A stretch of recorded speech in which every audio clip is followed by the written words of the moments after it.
For the most wild, yet most homely narrative which I am about to pen, I neither expect nor solicit belief.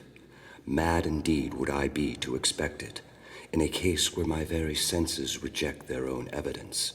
Yet, mad I am not, and very surely do I not dream.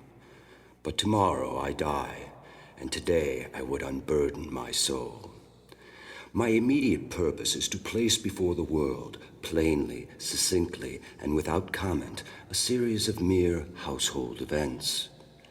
In their consequences, these events have terrified, have tortured, have destroyed me. Yet I will not attempt to expound them. To me they have presented little but horror. To many they will seem less terrible than baroques. Hereafter, perhaps, some intellect may be found which will reduce my phantasm to the commonplace.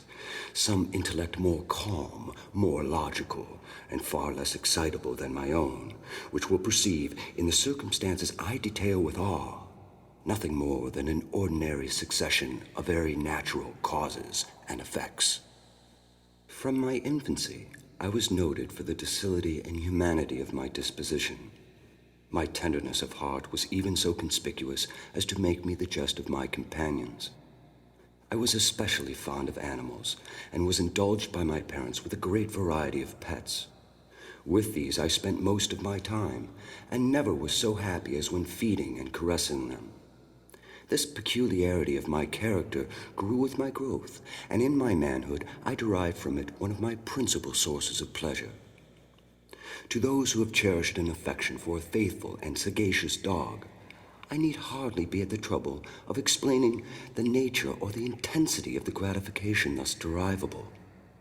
There is something in the unselfish and self-sacrificing love of a brute which goes directly to the heart of him who has had frequent occasion to test the paltry friendship and gossamer fidelity of mere man. I married early, and was happy to find in my wife a disposition not uncongenial with my own. Observing my partiality for domestic pets, she lost no opportunity of procuring those of the most agreeable kind. We had birds, goldfish, a fine dog, rabbits, a small monkey, and a cat. This latter was remarkably large and beautiful animal, entirely black, and sagacious to an astonishing degree.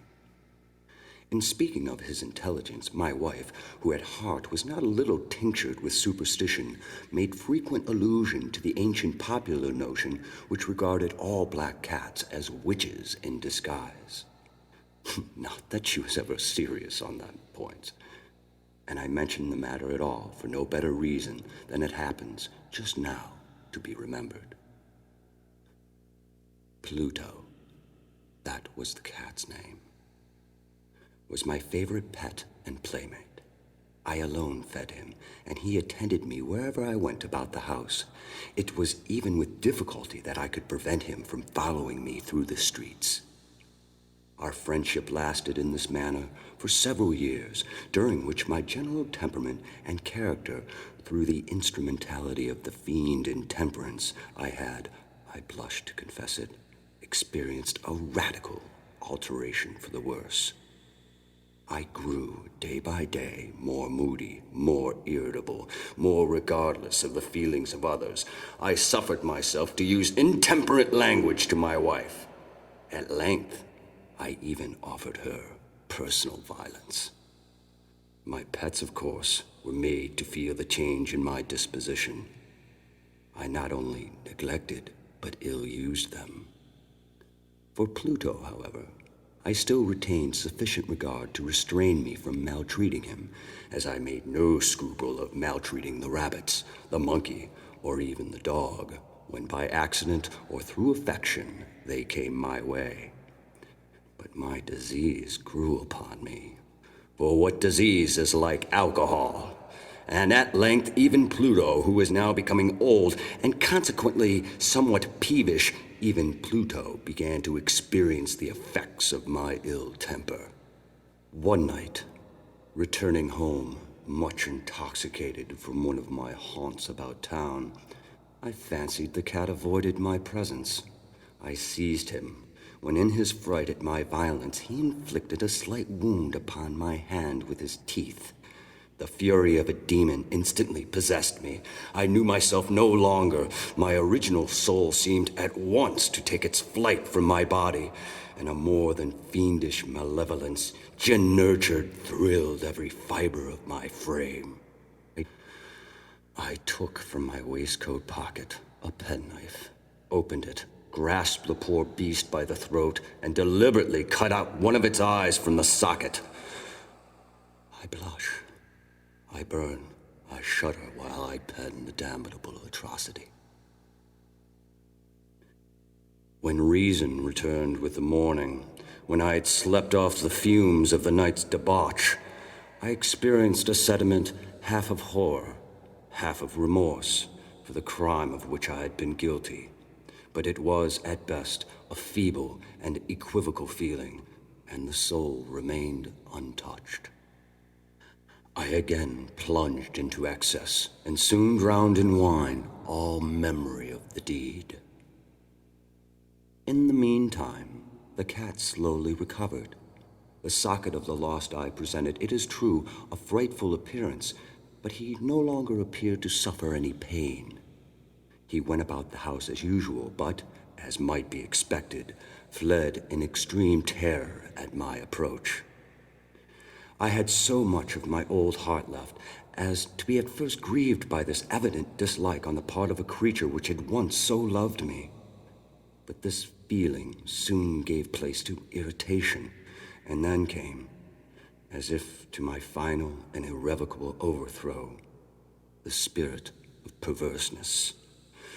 Of this spirit philosophy takes no account. Yet I am not more sure that my soul lives than I am that perverseness is one of the primitive impulses of the human heart, one of the indivisible primary faculties or sentiments which give direction to the character of man. Who has not 100 times found himself committing a vile or a silly action for no other reason than because he knows he should not? Have we not a perpetual inclination in the teeth of our best judgment to violate that which is law, merely because we understand it to be such? This spirit of perverseness, I say, came to my final overthrow. It was this unfathomable longing of the soul to vex itself, to offer violence to its own nature, to do wrong for wrong's sake only, that urged me to continue and finally consummate the injury I had inflicted upon the unoffending brute. One morning, in cool blood, I slipped a noose about its neck and hung it to the limb of a tree. Hung it with the tears streaming from my eyes and with the bitterest remorse at my heart. Hung it because I knew that it had loved me, and because I felt it had given me no reason of offense. Hung it because I knew that in so doing I was committing a sin, a deadly sin that would so jeopardize my immortal soul as to place it, if such a thing were possible, even beyond the reach of the infinite mercy of the most merciful and most terrible God. On the night of the day on which this cruel deed was done, I was aroused from sleep by the cry of fire. The curtains of my bed were in flames. The whole house was blazing. It was with great difficulty that my wife, a servant, and myself made our escape from the conflagration. The destruction was complete. My entire worldly wealth was swallowed up, and I resigned myself thenceforward to despair. I am above the weakness of seeking to establish a sequence of cause and effect between the disaster and the atrocity. But I am detailing a chain of facts and wish not to leave even a possible link imperfect. On the day succeeding the fire, I visited the ruins. The walls, with one exception, had fallen in, This exception was found in the compartment wall, not very thick, which stood about the middle of the house, and against which had rested the head of my bed. The plastering had here, in great measure, resisted the action of the fire, a fact which I attributed to its having been recently spread. About this wall a dense crowd were collected, and many persons seemed to be examining a particular portion of it with very minute and eager attention. The words "strange," "singular," and other similar expressions excited my curiosity. I approached and saw, as if graven in relief upon the white surface, the figure of a gigantic cat. The impression was given with an accuracy truly marvelous. There was a rope about the animal's neck. When I first beheld this apparition, for I could scarcely regard it as less, my wonder, my terror were extreme. But at length reflection came to my aid. The cat, I remember, had been hung in a garden adjacent to the house. Upon the alarm of the fire, this garden had been immediately filled by the crowd, by someone of whom the animal must have been cut from the tree and thrown through an open window into my chamber. This had probably been done with a view of arousing me from sleep. The falling of the other walls had compressed the victim of my cruelty in the substance of the freshly spread plaster, the lime of which, with the flames and the ammonia from the carcass, had then accomplished the portrait as I saw it. Although I thus readily accounted to my reason, if not altogether to my conscience, for the startling fact just detailed, it did not the less fail to make a deep impression upon my fancy. For months I could not rid myself of the phantasm of the cat, and during this period there came back into my spirit a half-sentiment that seemed, but was not, remorse. I went so far as to regret the loss of the animal, and to look about me among the vile haunts which I now habitually frequented, for another pet of the same species, and of somewhat similar appearance, with which to supply its place. One night, as I sat, half stupefied in a den of more than infamy, my attention was suddenly drawn to some black object reposing upon the head of one of the immense hogsheads of gin or of rum which constituted the chief furniture of the apartment. I had been looking steadily at the top of this hogshead for some minutes, and what now caused me surprise was the fact that I had not sooner perceived the object thereupon. I approached it and touched it with one of my hands. It was a black cat, a very large one, fully as large as Pluto, and closely resembling him in every respect but one. Pluto had not a white hair upon any portion of his body, but this cat had a large, although indefinite, splotch of white covering nearly the whole region of the breast. Upon my touching him, he immediately arose, purred loudly, rubbed against my hand, and appeared delighted with my notice. This, then, was the very creature of which I was in search. I at once offered to purchase it of the landlord, but this person made no claim to it, knew nothing of it, had never seen it before. I continued my caresses, and when I prepared to go home, the animal evinced a disposition to accompany me. I permitted it to do so, occasionally stooping and patting it as I proceeded. When it reached the house, it domesticated itself at once and became immediately a great favorite of my wife. For my own part, I soon found a dislike to it arising within me. This was just the reverse of what I had anticipated, but I know not how or why it was. Its evident fondness for myself rather disgusted and annoyed. By slow degrees, these feelings of disgust and annoyance rose into the bitterness of hatred. I avoided the creature. A certain sense of shame and the remembrance of my former deed of cruelty prevented me from physically abusing it. I did not, for some weeks, strike or otherwise violently ill-use it. But gradually, very gradually, I came to look upon it with unutterable loathing, and to flee silently from its odious presence, as if from the breath of a pestilence. What added, no doubt, to my hatred of the beast was the discovery, on the morning after I brought it home, that, like Pluto, it had also been deprived of one of its eyes. This circumstance, however, only endeared it to my wife, who, as I've already said, possessed in a high degree that humanity of feeling which had once been my distinguishing trait, and the source of many of my simplest and purest pleasures. With my aversion to this cat, however, its partiality for myself seemed to increase.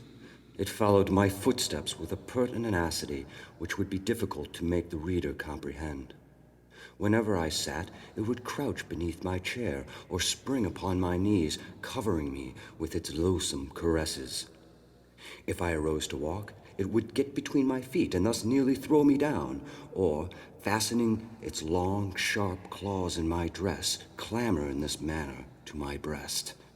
At such times, although I longed to destroy it with a blow, I was yet withheld from doing so, partly by a memory of my former crime, but chiefly, let me confess it at once, by absolute dread of the beast.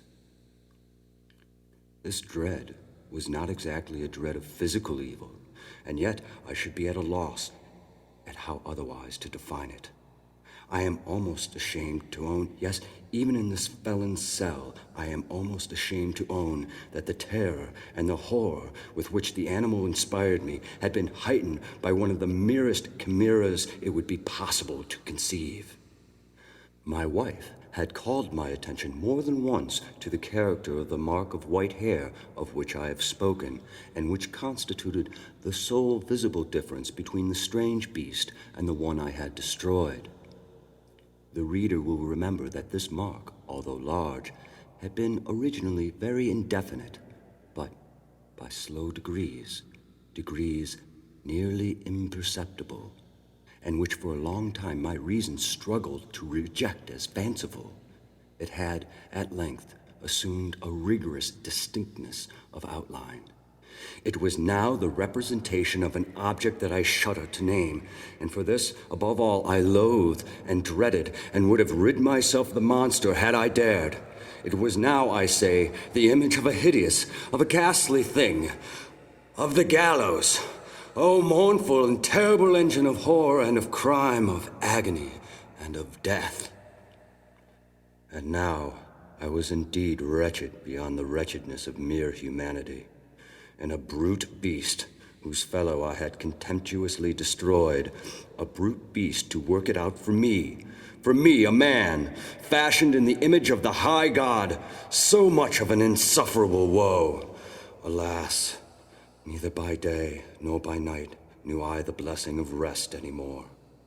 During the former, the creature left me no moment alone, and in the latter, I started hourly from dreams of unutterable fear to find the hot breath of the thing upon my face, and its vast weight an incarnate nightmare that I had no power to shake off, incumbent eternally upon my heart. Beneath the pressure of such torments as these, the feeble remnant of the good within me succumbed. Evil thoughts became my sole intimates, the darkest and most evil of thoughts. The moodiness of my usual temper increased to hatred of all things and of all mankind, while from the sudden, frequent, and ungovernable outburst of fury to which I now blindly abandoned myself, my uncomplaining wife, alas, was the most usual and the most patient of sufferers. One day, she accompanied me upon some household errand into the cellar of the old building which our poverty compelled us to inhabit. The cat followed me down the steep stairs, and, nearly throwing me headlong, exasperated me to madness. Uplifting an axe and forgetting in my wrath the childish dread which had hitherto stayed my hand, I aimed a blow at the animal which, of course, would have proved instantly fatal had it descended as I wished. But this blow was arrested by the hand of my wife. Goaded by the interference into a rage more than demoniacal, I withdrew my arm from her grasp and buried the axe in her brain. She fell dead upon the spot without a groan. This hideous murder accomplished, I set myself forthwith and with entire deliberation to the task of concealing the body. I knew that I could not remove it from the house, either by day or by night, without the risk of being observed by the neighbors. Many projects entered my mind.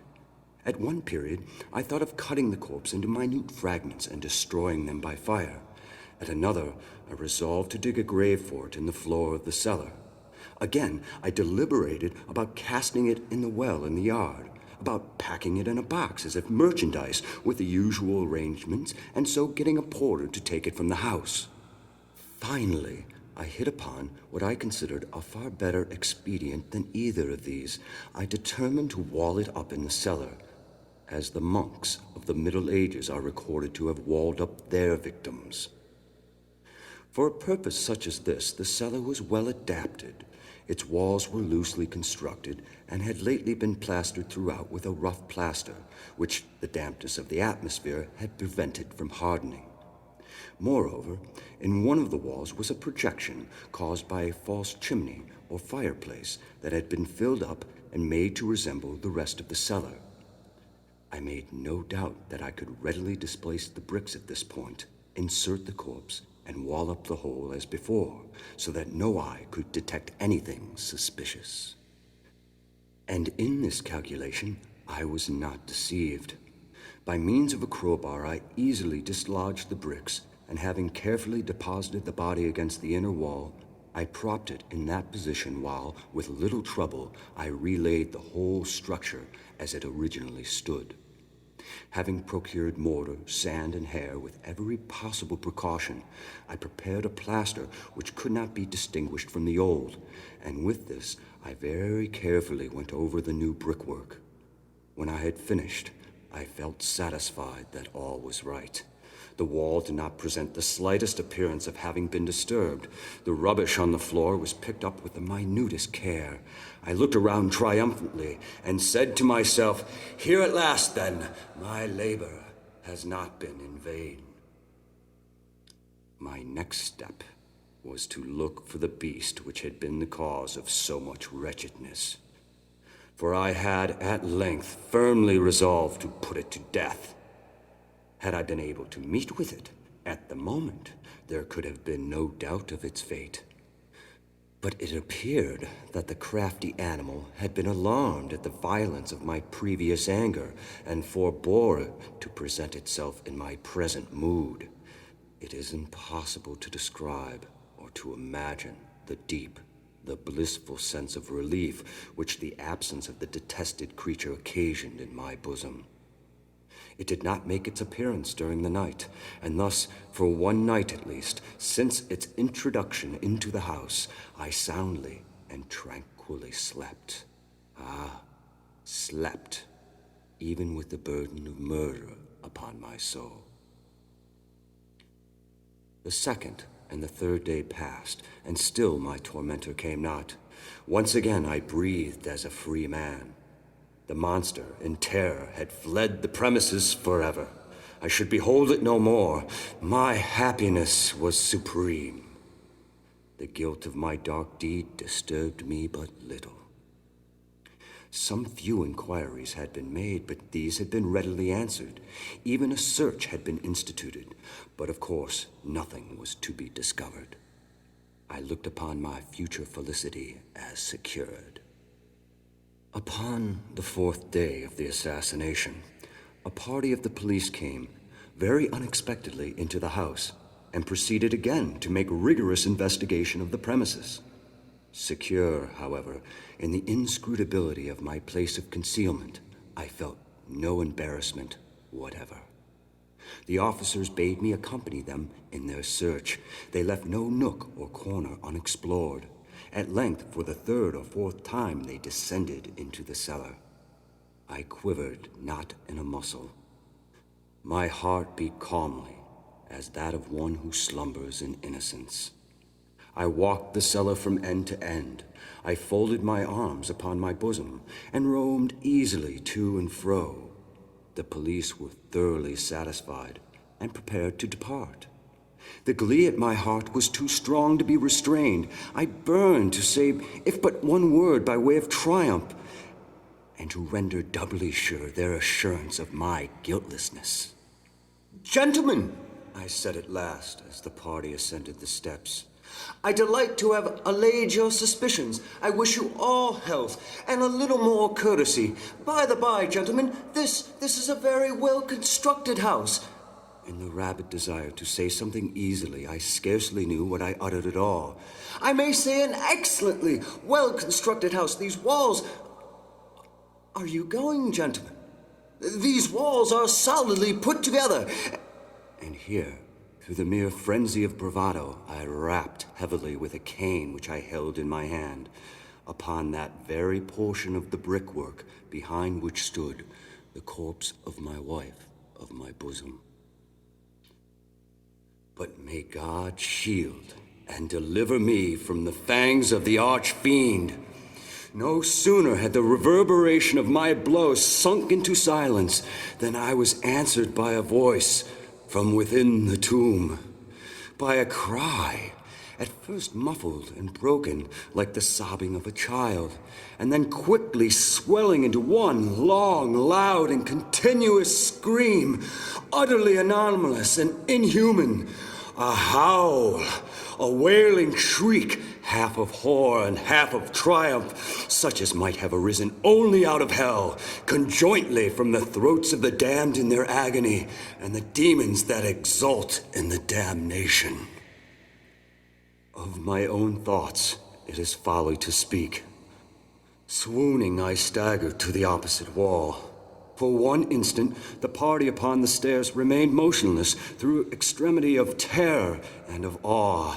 In the next, a dozen stout arms were toiling at the wall. It fell bodily. The corpse, already greatly decayed and clotted with gore, stood erect before the eyes of the spectators.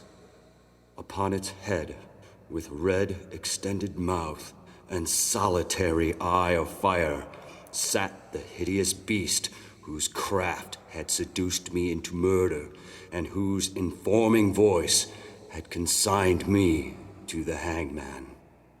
I had walled the monster up within the tomb.